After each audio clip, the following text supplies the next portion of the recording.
So the first theme in the morning program is the sense of self. You received an intro of this, and basically the intro is compiled also a little bit out of your own ideas and your own projects. The sense of self has to do with how we learn to understand and appreciate our bodies and our psyche when they're constantly subject to change. We know the human body endures threat and trauma and danger.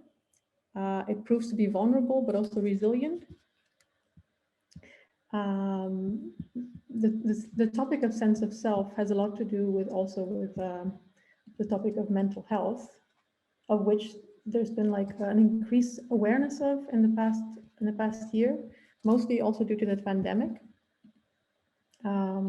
It might be that there's a growing awareness of mental health issues, but it might also be the fact that things are just becoming, due to the increased pressure, they're becoming more visible. Awareness of physical and mental boundaries could also be expressed in another event that happened during last year, which was the growth of the Me Too movement in the Netherlands.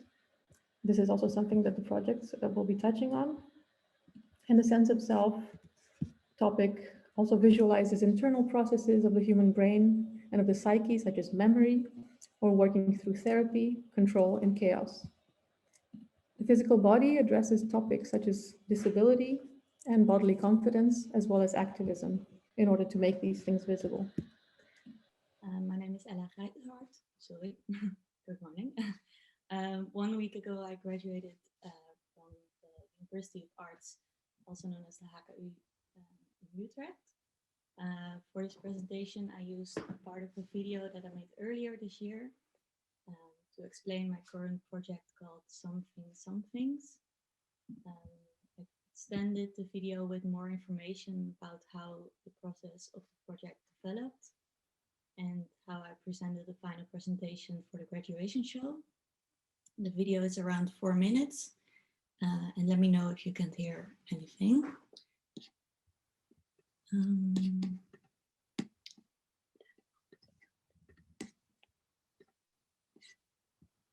You can see this?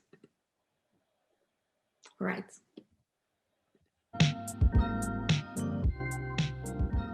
Hi, ik ben Ella Geitenhart. Ik ben 22 en ik woon in Amsterdam. In mijn werk ben ik geïnteresseerd in hoe bepaalde beelden met elkaar corresponderen en hoe deze kunnen leiden tot een verhaal.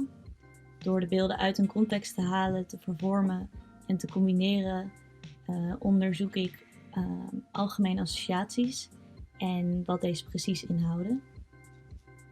Momenteel ben ik bezig met mijn afstudeerproject. Dat gaat over de overtuiging onheil te kunnen bezweren. Soms ben ik ervan overtuigd dat ik door het uitvoeren van een bepaalde handeling iets naars kan voorkomen. Ik weet dat deze handeling geen invloed kan hebben en toch volg ik vaak mijn intuïtie en voer ik de handeling alsnog uit. De overtuiging onheil te kunnen bezweren met een actie is regelmatig aanwezig, zoals bijvoorbeeld bij het afkloppen, als bijgeloof of fantasieën die ik mij als kind kan herinneren, zoals het alleen maar op de witte strepen van het zeepad had mogen lopen. Deze gedachtegangen kunnen leiden naar een dwangneurose, maar in mijn project wil ik mij focussen op het grijs gebied dat daaraan vooraf gaat. De situatie waarin er een soort strijd tussen ratio en intuïtie plaatsvindt. De focus ligt op zowel controle hebben als het verliezen van controle. Herhaling, ritmes en het principe van oorzaak en gevolg staan daarbij centraal. Het project begon met het maken van stilstaand beeld waarin ik gebruik maakte van rigide grids, die als een soort stappenplan van een handeling dienden. Hoe verder ik kwam in het proces, merkte ik dat de beweging in een handeling of in een beeld een belangrijk onderdeel was voor de manier waarop ik iets wilde vertellen. In de ruimtelijke presentatie heb ik verschillende onderdelen van drieluiken gepresenteerd. Daarbij was een grote projectie te zien van het drieluik in een wit kader, met in de ruimte op de grond nog 2 fysieke onderdelen. Een van die onderdelen was een drieluik van beeldschermen die plat lagen op verschillende hoogtes.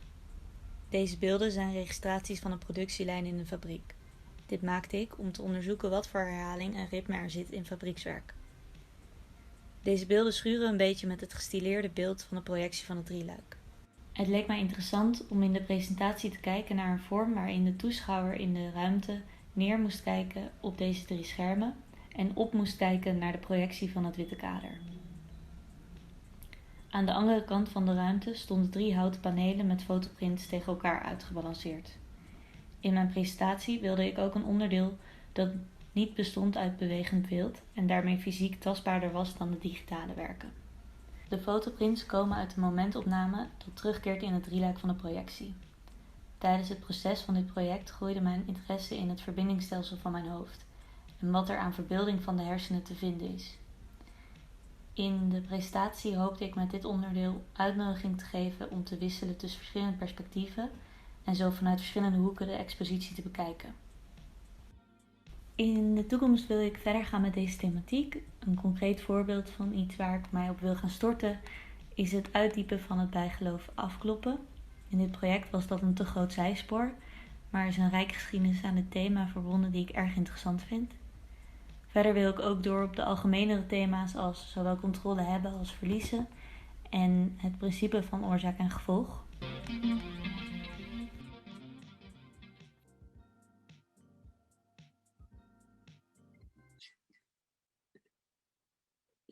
All right.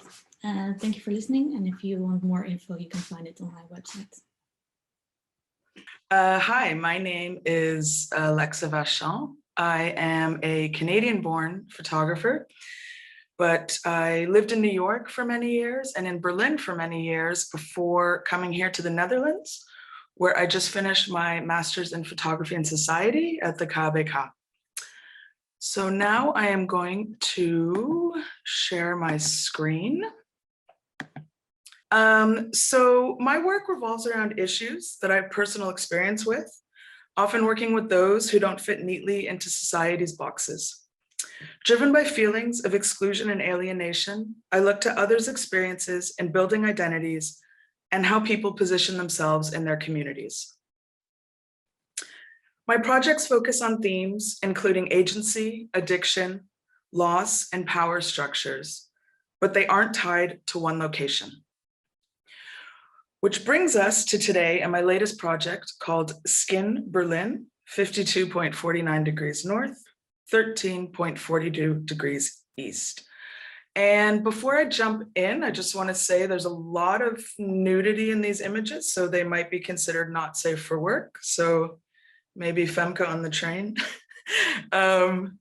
Okay, so Skin Berlin is a project about people and bodies in revolt. The images focus on the body as a site of rebellion through which to interrogate themes of power, oppression, agency, and opposition. It considers what we do to our bodies consensually and non-consensually, but also what our bodies are subject to at the hands of others on both an institutional and interpersonal level. Restricted by physical disabilities, the photographs were made over the course of 6 weeks in one room in Berlin, the container mirroring the limitations of my body. And now I'm going to read a text from the project. Skin Berlin is born out of desperation and agony, stemming from a place of physical pain and emotional torment. Skin Berlin is for people who celebrate their bodies and people who fight with their bodies, for people who find joy in their physicality and people who are repulsed by intimacy. It is for people who use their bodies as tools and as sources of strength, and people who are captive in non-cooperative vessels. It is for those who demand an audience and for those who feel ignored, exiled, and erased. Skin Berlin is about illness, disability, depression, abuse, erasure, and secrecy. It is about watching and being seen, about voyeurism and exhibitionism, about enablers and collaborators. It is about digging uncomfortably deep into our minds and bodies and revealing the things we don't want to be confronted with.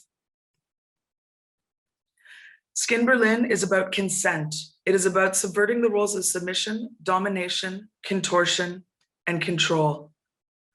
It brings what we do in our private spaces into the public sphere, inviting you to gaze on our bodies on our terms. Skin Berlin is made with my queer kin, my chosen family, the dreamers and radicals, the deviants, the whisperers, and the fairies. It honors those of us who live with shame, pride, vulnerability, and joy. We stand together, work together, play together, judged for how we look and who we love. Skin Berlin is beautiful, repulsive, seductive, and uncomfortable. It was made to engage with, not to gawk at. I will not tone it down to make it palatable. I will not sanitize my life. This is our stage. I want it to titillate you like it frightens me. I want you to hurt like I hurt. So this work is about examining my accountability and culpability, looking at how I use the camera as a voyeur, enabling exhibitionism while I explore the role of catalyst and ally. The manipulated images serve as prosthetics, examining the traces on our bodies, both visible and invisible. The work focuses on agency in its precarious forms, challenging the audience's assumptions of acceptability by unashamedly centering performance, gender identity, and sexual exploration. During the pandemic, many queer people and spaces have disappeared. This project stands as a testament of its time and place, proof that we are still here, paying tribute to our queer ancestors and troublemakers who paved the way for new generations of dreamers and degenerates. Thank you. And I just want to say, I gotta go to my graduation ceremony, so I can't stick around for the Q&A, but feel free to be in touch. So hi, everybody. It's nice to meet you all, and thanks for inviting me to be part of this and present to you today. My name is Lena Holzer. I have just graduated from the Master of Photography and Society at the KWK in The Hague with my work A Shadow in the Shape of a House. I was born and raised in a very small town in the Austrian mountains, in which 3 valleys and 2 rivers meet, and which is home to only about 12,500 people. A good 1-hour drive away from every highway, this region around this town, East Tyrol, always seemed to me like an enclosed bubble with people's minds as narrow as the valley itself. I escaped this bubble as soon as I could and went to do my BA in product and graphic design in Italy, and after that moved to the Netherlands to study photography. For this graduation work, I came back to my hometown and threw the strong contrast between my past and my present into relief. I decided to isolate myself for 3 weeks in the uninhabited house just across the street of my childhood home. Without any social contact, be it online or offline, and without any media stimulation, not even music, I wanted to find out what would be left if I stripped myself bare of any kind of distraction and external judgment. Would solitude and the will to stillness and boredom allow me to liberate myself from the social expectations which society places upon the individual? All the photographs you see here have been taken within the time frame of 3 weeks and the space frame of the premises of this house. By staying across the street of my family's place, I experienced total estrangement from what I considered familiar to me. I could look at the inside of what was known to me only from the outside, and at the outside of what was known to me from the inside. In this small petit bourgeois hometown of mine, the upheld contrast between publicly played sanctimony and private and hidden oddities is very pervasive. The idyllic landscape and simplicity easily conceals the conservative beliefs of people and the darker events happening behind closed doors. I explored this duality and became a peculiar and withdrawn neighbor to my own family, observing the people in the street and overhearing how neighbors suddenly came to notice this house again that had been uninhabited for more than 20 years. This work is thus an act of looking behind 2 facades. The architectural one of a house I had in front of my eyes for many years in my childhood, and my own social facade as an individual, which has undergone radical changes ever since I left this town. In my practice, I always try to find the value within the seemingly worthless. The stillness and solitude I experienced in a 3-week isolation have turned out to be an interesting framework for personal reflection, autonomy, and self-sufficiency. We have unlearned the ability to be alone with our own thoughts, and we're constantly confronted with external judgment and social expectations. The will to boredom became for me an act of revolt against the capitalist rat race society that we find ourselves in. Many people think that being bored equals being useless or unproductive. I found that radical boredom offers a framework of great creative playfulness, a sense of liberation, and an awareness for the many small moments that add up to form a lifetime. The 121 photographs of this project include images from in and around the house. They are pictures of the things I found and the things I built from those things that I found, as well as self-portraits. Every image is paired with a photograph every image is paired with texts that I wrote in 3 weeks. And the words reflect on the same concepts as the photographs, such as social expectations regarding productivity and performance, authenticity, boredom, stillness, and the duality of the private and the public. Together they form a shadow in the shape of a house. So at this point, I hope to activate this work in society and show it in various places. I'd like to explore different ways of showing it. And I think the amount of visual and textual material offers interesting possibilities. Most of all, though, I hope to discuss these themes and concepts with people from various backgrounds to see how those issues of boredom, isolation, and the pressure to perform in a social context are felt at different levels of society and for different reasons: psychological, social, or cultural, at the level of identity or education, and be they elective or imposed. I'm curious what personal experiences and narratives viewers can find in this work. Thank you all for listening. First of all, I want to thank you all for being here. It's a pleasure. It's a true pleasure. My name is Anita Santo, and I've studied both advertising and photography at the Velde Academy in Rotterdam. During the last few years, I specifically made projects concerning movement and development. For example, I explored the rules of the children's game musical chairs, as well as photographing elderly at a swimming pool in Groningen. A common theme in my work is movement, play, and behavior. Movement is essential for our development. In turn, motoric development influences our learning and behavior. By gaining too little movement experience, our motoric development can falter, resulting in behavioral and learning issues. This is something that I captured in my graduation project, named A Child, a Ball, and a Movement. For this project, I researched the importance of motoric development for children, together with a psychomotoric therapist. Moreover, I tested different types of participatory methods. And finally, I documented children during their therapy session. This gave rise to a new method of working that I like to call a participant documentation. A characteristic of participant documentation is to directly document the natural setting into the camera. Working with participatory methods follows from a minor cultural anthropology that I attended. I see a clear overlap between artistic methods of research and those of ethnography. I'm looking forward to combining these in my practice and exploring different types of methods of making. This work will be exhibited at the Crystallit Gallery in Rotterdam, with the opening on the 17th of July. And at last, never be shy for a coffee. Feel free to contact me for further working together or exhibitions.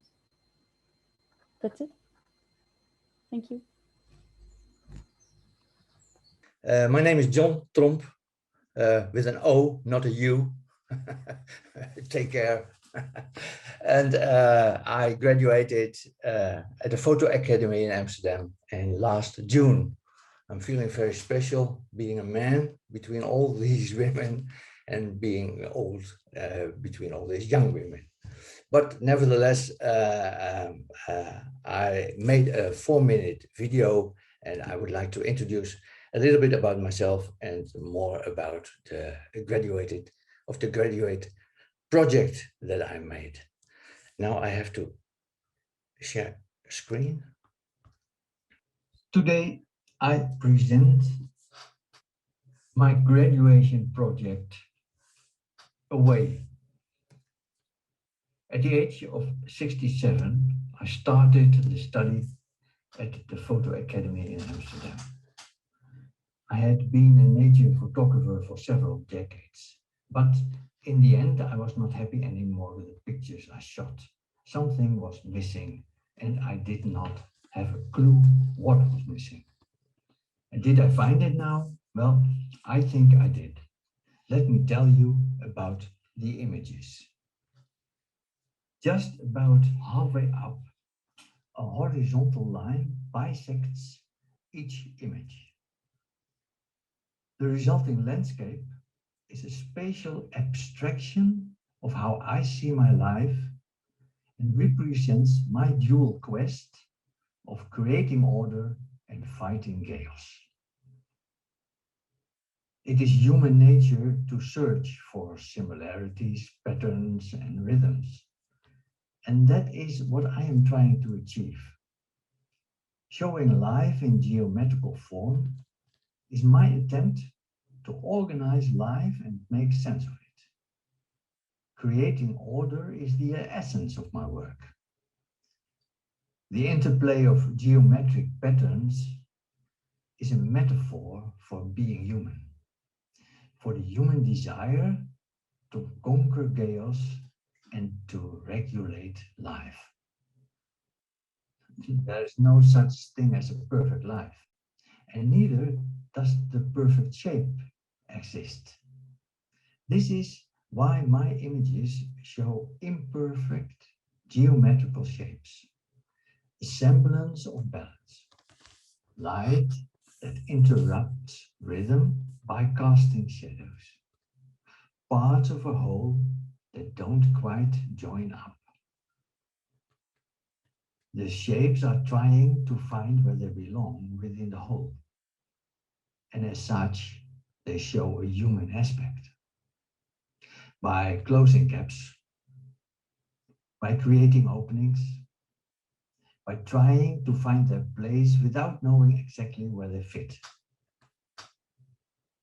These attempts to create order are representative my pursuit of regularity, my attempt to come to terms with imperfection. For me, control and completion are an illusion. For as long as I can remember, I've been striving for the opposite of unrest, opposite of disquiet. I combat chaos by creating order. And welcoming empty space is the ultimate form of order. To quote activism, we strive to become a wide, empty plain without any weeds to interrupt the endless vistas. There is no life without weeds. Weeds that you want to control and nip in the bud, but that are full of thorns that scratch and prick. It is a journey of being yourself versus fitting in, internal versus external, holding on versus letting go, lonely versus alone. Away is a visual representation of my quest. Thank you very much. Good morning. My name is Sam Warnow. I recently graduated from the Photofak School in Rotterdam. I would like to introduce myself with some portfolio images.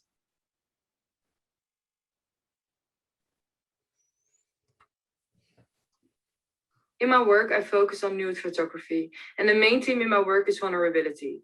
Subjects like whether or not to show your vulnerability or your body, the need to be together, or the fear to be alone come up in my work.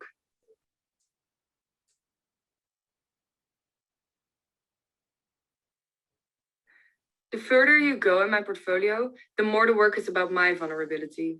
You can see this in the series Being Nude. This series is about my fear of becoming an adult, a process I find very difficult. It feels like I'm entering a hard world, and I've captured this in an abstract way.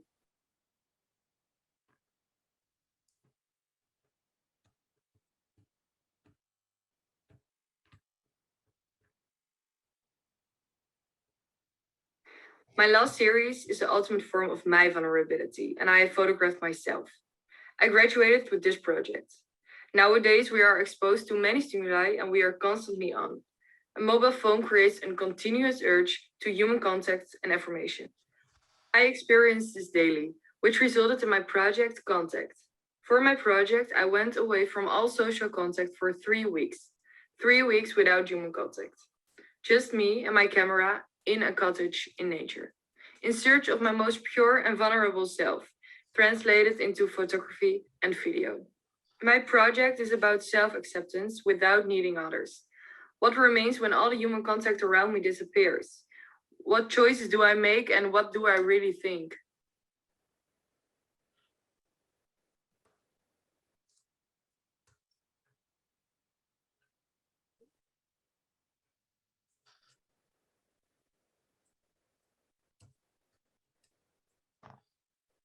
My weeks offline were very intense. I was constantly occupied with my own thoughts. There was no distraction. There was no music, television, or a book to distract me. I had time to think about where I am now and where I want to go.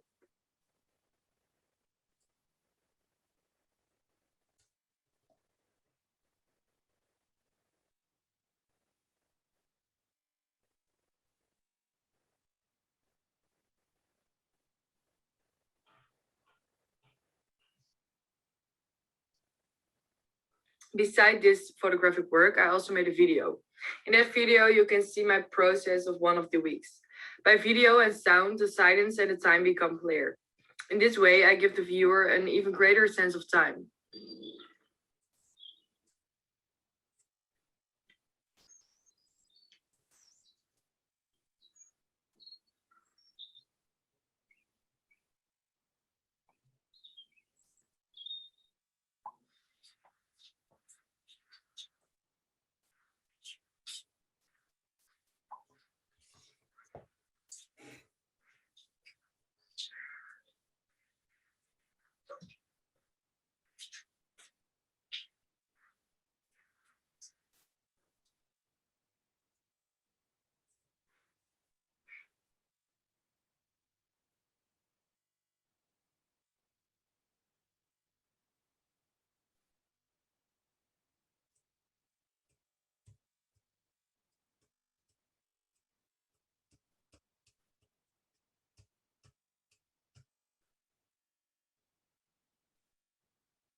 I will be exhibiting this project in September 2021 in Amsterdam in Loodzes. The 9 photos will be exhibited here. The video will be shown in a separate room. Visitors can really take their time for the video and step into my world without distractions from the rest of the exhibition. In addition to this exhibition, I would like to reach a wider audience for my project through exhibitions and publications. And that's why I need you. So if you want to contact me, here's my contact information. And thank you very much for your time. Have a nice day. Good morning. My name is Giselle Roepland and I'm a photographer. I'm always looking for social subjects and underreported themes. Themes that can be seen in my portfolio are, for example, elderly people who suffer from loneliness, people with psychological problems, and people with mental disabilities. I try to capture these themes truthfully, and I hope that my projects could change people's minds. My graduation project is about my younger brother Matthijs. He's 23 years old and he grew up in Ameide, a small village. Matthijs comes from a two-parent family with 5 children. Matthijs has a mental disability, which means that he is lacking certain skills in certain areas of his life. However, he's very helpful, positive, and finds it very important to be independent.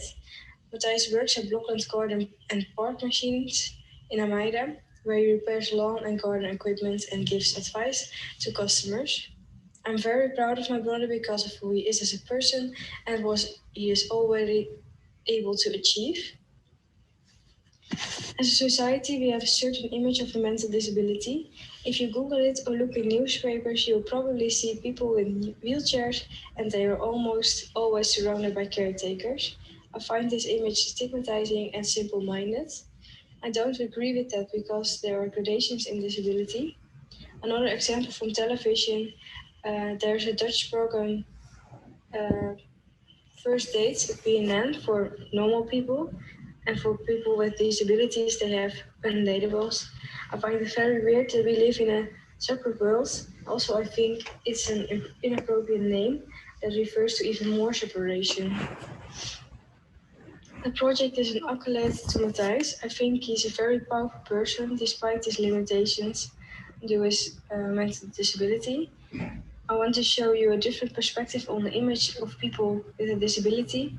A disability is a part of someone's identity, however, it doesn't define someone.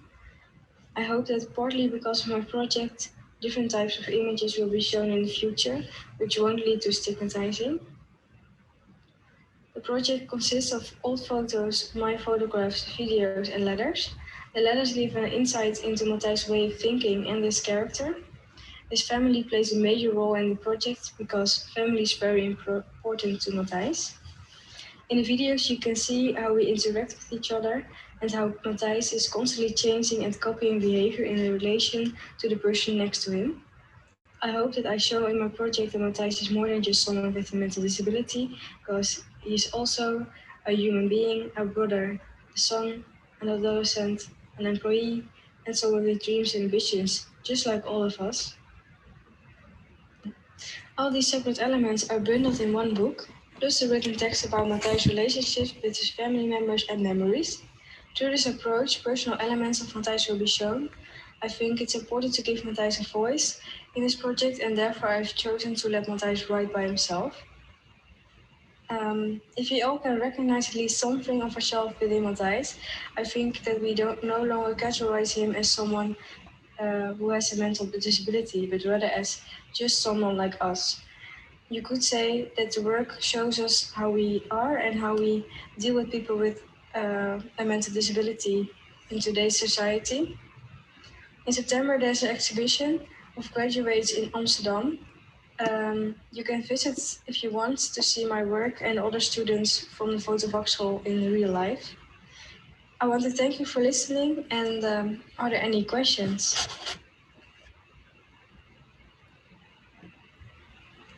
Right, I'm going to present my project, Inflatable Doll. It's as an artist, I'm kind of fascinated by the abundance of imagery that is found online or pretty much everywhere. And it's kind of my goal to make sense of it all, to grab those images and mash them together to form new meanings.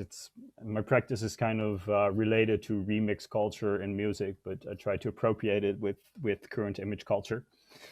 My project Inflatable Doll is specifically about myself and my experience of growing up. It's a very pathologizing view of masculinity and sexuality, where I try to give a sense of the emotional reality of depression and trauma in a way that is not able to express in words. Basically, my practice evolves around grabbing different kind of 3D scanned statues from the classical era and mash them together to form new statues which have kind of a metaphorical feel to them. They specifically relate to my own personal history, but also to mythology. There's a lot of symbols hidden in those images, which are not very, they're not very well explained. It's more to give a sense of an emotion. The entire project is not only these images, it's also a movie I've made. And first I'm going to show my contact details. The movie's on my website, so I'm just going to very quickly scoop over there to watch a piece of it.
Right, that's all I can show for now.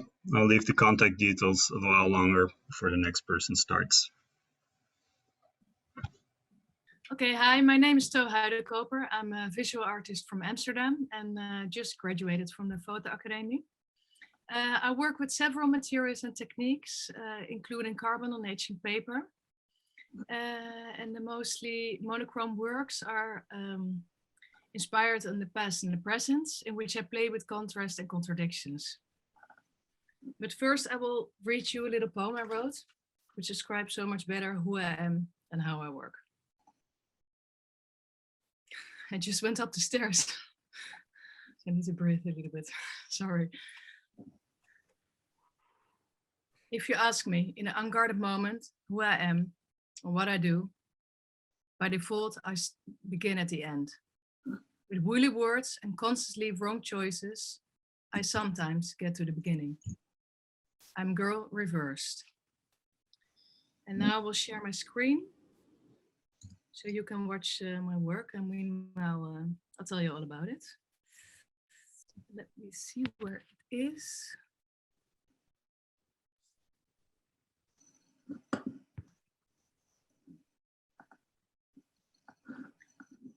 As an artist, I'm guided by the hidden stories of the body. The body knows. My body, hold up. My body is my inspiration and my instrument. In my studio, I intuitively listen to what my body has to tell, mindless. I will search for the truth, the naked honesty. Without being aware of it, there was a trauma hidden in my body. A trauma that affected my intimacy and sexuality. My body became stiff with the tension of one single touch. So much anxiety and fear, but my head had erased everything. Awareness of my body led me to the painful truth.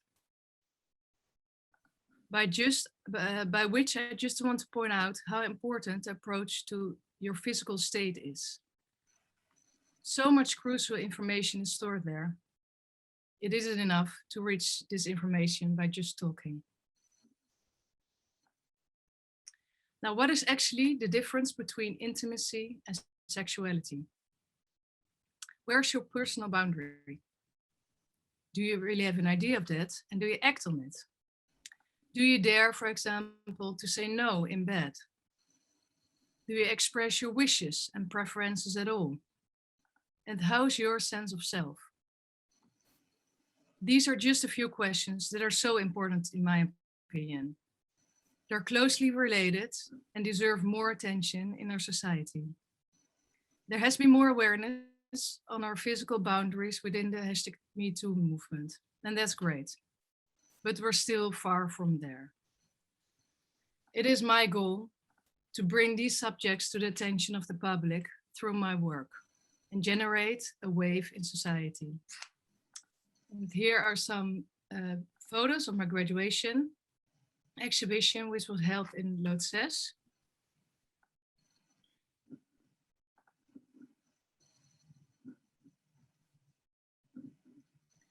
To give my work exposure and actually create this wave, I'm looking for galleries to collaborate with, both national and international, as this issue needs global attention.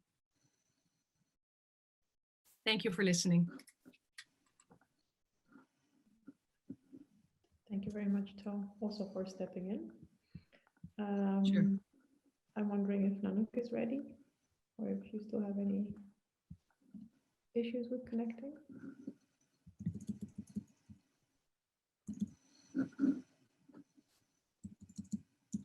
Nanook?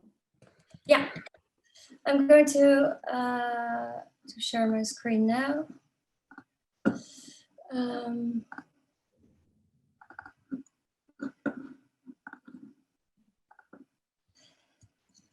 My name is Nanook Prince, and I recently graduated at the Photo Academy in Amsterdam.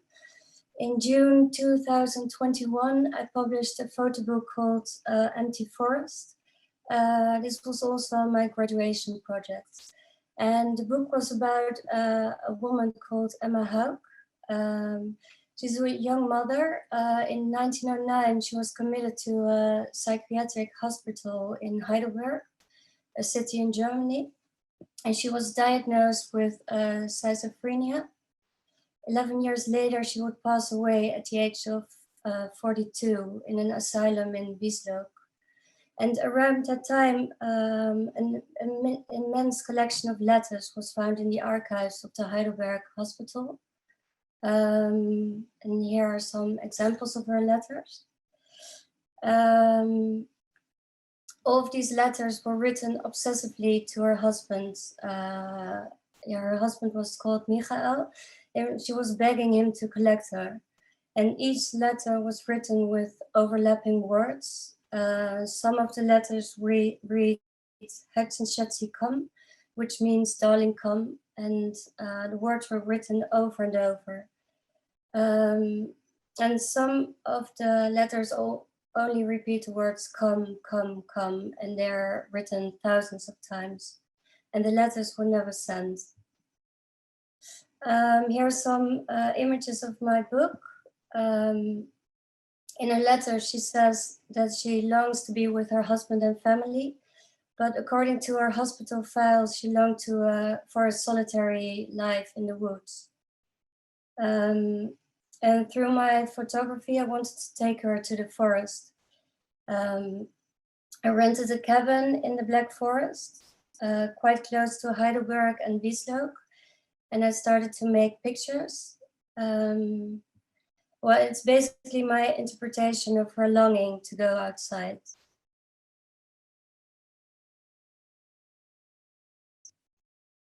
As a photographer, I convert fragments of stories or events into images that go beyond human rationality. In my work, there's a contrast between present, past, reality, and delusion. And it conveys a longing between what is and what could be, or what has been. And by using light, presence of shadows, absence of winds, and long shutter speeds, I want to draw viewers into another world.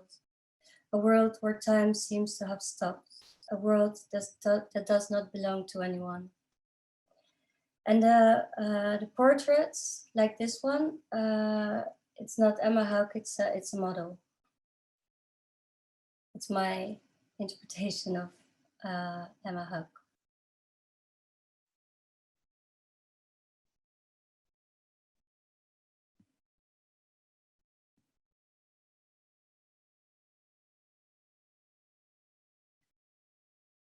Here are my contexts.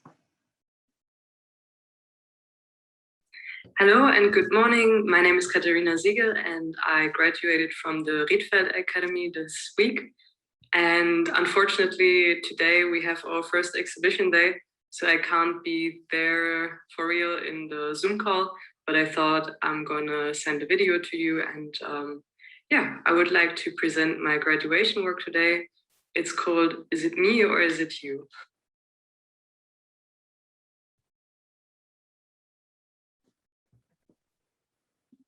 The project is about my personal experience with emotional synesthesia.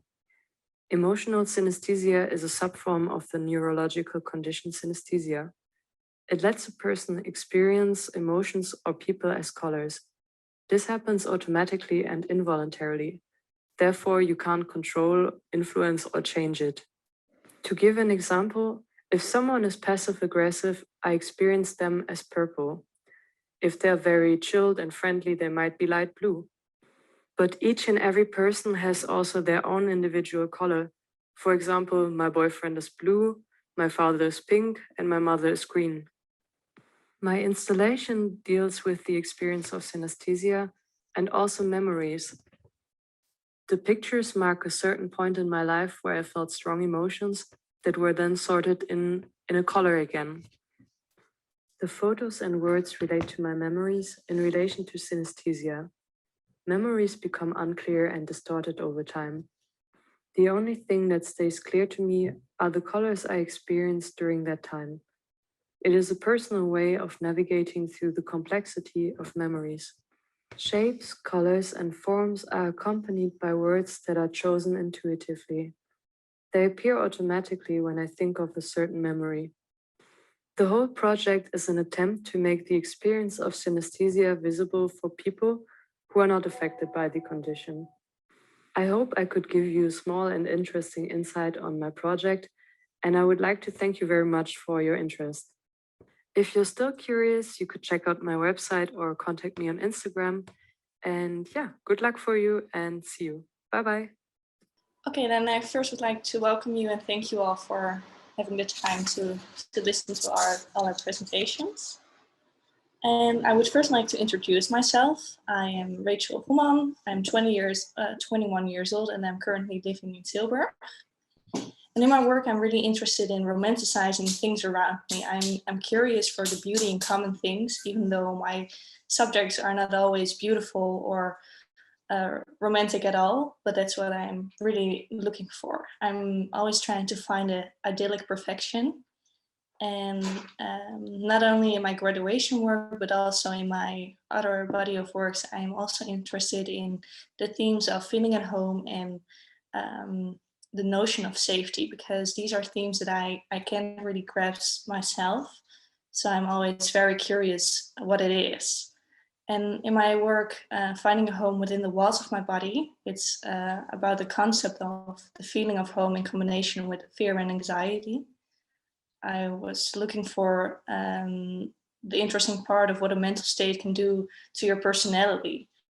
And because I struggle with anxiety myself a lot, and I do not yet know what they are and what is safety and what is a home, I'm trying to to find if it's a home, like the four walls around you, or is it your own body, or is it the person next to you? And because home is a vague and fluid concept, because everyone has a different perspective on this topic, and that's why I wanted to find out what it could be. And first, I thought of this project as a project where I would interview others and see what they would think of this topic and what others thought and their perspective. But after I lived in Rome for 3 months for my internship, I realized that this was something that I wanted to find out personally. And because I lived there for 3 months on my own, I realized that my home is also a kind of a body, because I always carry her with me. So she is my actual home, and why won't I see it like that? And by this disconnection within myself, or feeling at home within actual walls of my body, and the anxiety, that's where this product comes from. And I printed it on very thin paper to make it more vulnerable. And by exposing myself with anxiety in this project, I truly hope that others will speak about their anxiety of their struggles too, because this is so important. And almost 20% of the Dutch community has a diagnosis of a anxiety disorder. And that is only the people that are diagnosed. We're not even talking about people with symptoms here, but the actual diagnosis. So that is why I think this is so important to address. Yeah, and it's just, I think by exposing myself to this and showing how I deal with this is also very recognizable in the way of others can see their own problems and their own boundaries of talking about this project. And so that's why with this project, I really wanted to break the boundaries and the taboos around this topic. And on further notice with this project, I think I really want to make this into a big exhibition with multiple rooms where you can just see everything and every little detail, and maybe even feel the paper. Or I was thinking also an exhibition in Rome, because that's where I made most of the work for this project. And I also think that this topic and this project for me will never be done. I think there are 100 possibilities of looking at this topic. So I will definitely continue. So yeah, that was it. And thank you for your time. And these are my contacts for you. Okay, good morning, everyone. My name is Chris Becher. I'm a photographer and writer currently living in The Hague. I was initially asked to go into the power play section. So just as a reminder, I couldn't go out in the afternoon. So thank you for letting me go now. I will present you my ongoing body of work titled Latencies that I will graduating with from the Master of Photography and Society at KBK today, actually. While I speak with you, I will show a video of the book dummy. Through photography and my own writing, Latencies explores the relationship between personal and bigger social histories, addressing the ways in which this relationship is shaped and how it shapes our identity and personhood. In this way, the sequence ponders on the dynamic play of how we experience and perceive the world and humans through our commonalities and differences, contemplating on the contemplating on the question of what connects us and what are the forces and narratives that keep us divided from one another among the human family. How do our formative experiences, the context one is born in, and what one embodies form us? How are we shaped by the multiple structural, hidden, latent powers that surround us, such as history, myths, mainstream and pop culture, dominant narratives like patriarchy or white supremacist worldviews? How do these forces have an influence on how we constitute ourselves, and how do they limit the ways how we flourish and be together? My work seeks to make visible how these forces intersect with the experience of class, gender, race, sexuality, and others. In this way, in latencies, these internal and external narratives collide and form a space in which art history, portraiture traditions, vernacular culture, colonial legacies collide with each other. Similarly, as they often do it in, let's say, imperceptible ways in our everyday lives. Each portrait in the work is the result of an intimate collaborative process with the protagonists I photograph, in which we together work on the visual representation. The moment of portraying is slowed down through the use of medium and large format camera. I do consider the above mentioned questions and working methods as urgent and relevant in response to the contemporary political climate the world finds itself in, especially in the light of a global pandemic which continues to unfold and which has laid bare once again and how pervasive social inequalities structure the world we inhabit. So I understand my practice and this body of work is a point of departure from where we have further conversations, so to say, because I think where images leave off, we need to speak to one another and vice versa. The title Latencies refers on the one hand to the unexposed, unprinted, unshown, but registered image on negative film.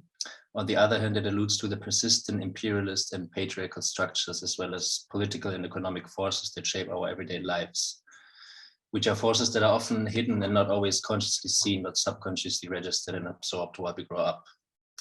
The book can be completely dismantled, as you see in the video now. The cover is a poster, which you can unfold and put on the wall. The book has two parts. One is the part with the photographs that can be reshuffled, put together in different edits. This part is inserted in the booklet with texts of my own writing. And with the poster and the loose pages, you can install a pop-up exhibition wherever you want to. So this way, I want the book to be less a precious art object that you only can touch with cotton gloves, but rather a more democratic and transportable container and format everyone can engage with. As part of the work and the graduation show, which starts tomorrow, this goes over the whole weekend, is a biking and walking tour through the city of The Hague, where KBK is located and where some of my photographs of the book were taken. Here in the video, you see a map that brings you to different places where I photographed. And that map contains also coordinates that relate to photographs in the book. And the tour attempts to direct our sight at the structures of the cityscape, the architecture, botany, symbols, and our own sense for taste and beauty through the prism of the city's colonial and patriarchal legacy. While I read different texts of my thesis that you can see on the left side, to ignite a conversation among the group and about the often hidden ways these powers affect our everyday lives. Thank you for listening and also sharing your work here. It's been great to see what I've been seeing so far. And if there's any questions, drop me a message or whatever. Thanks. Hello all. My name is Joost van der Velde, 22 years old and living in Maden, a small village near Breda. I'm a photographer with a big interest in social topics, which is why I'm involved in local politics and work for PINK, the young department of Partij voor de Dieren, and other socially involved organizations. This year, I graduate as a photographer at the Koning One College in Den Bosch. During my last year, I worked on my graduation project, How Old Is Your Son? This is me, when I was a little boy at the beach with my parents. As a photograph most of you will have in your photo album as well. The one's different is I cannot swim. I never been able to do and cannot still swim. Had lessons, but I didn't work. There's no very clean reason why I failed. Well, maybe being thrown into the pool by a pool instructor probably did not help. The fear that crowded through my body often several days before I had swimming lessons was unbearable. I eventually stopped taking classes. Years later, when I wanted to learn how to swim again, I called the nearby swimming pool and asked them if it was possible to take swimming classes. They asked me, how old is your son? This response for me confirmed the stereotypical imagine that every adult should know how to swim. Especially in the Netherlands, where swimming is a part of our culture. When we go on holiday, we swim. When arrange a birthday party for our kids, we go swimming. Take with you your swimming suit, but we will not go to swim. It's a typical Dutch birthday innovation. This, to me, lead a bigger interest in portraying other people who cannot swim, just like me. People often think that everybody can swim, yet 6% of adults living in the Netherlands cannot swim. There's more than 1 million Dutch people. Most of them are between 65 years old and 79 years old, a generation that has learned how to swim through some school swimming, Mandarin swim class integrated in the school education system. I have created signature quotes from each other person. I portrait to capture their relationship with swimming. I started this project with a quote and portrait of myself. This is me in a changing room at the swimming pool nearby me. The tension of swimming, even jokes, for me doesn't start in the pool. I feel the tension rising when I smell the chlor sometimes, even outside the pool building, and it gets worse in the changing room. The smell reminds me of all those swimming lessons I took and I fear had.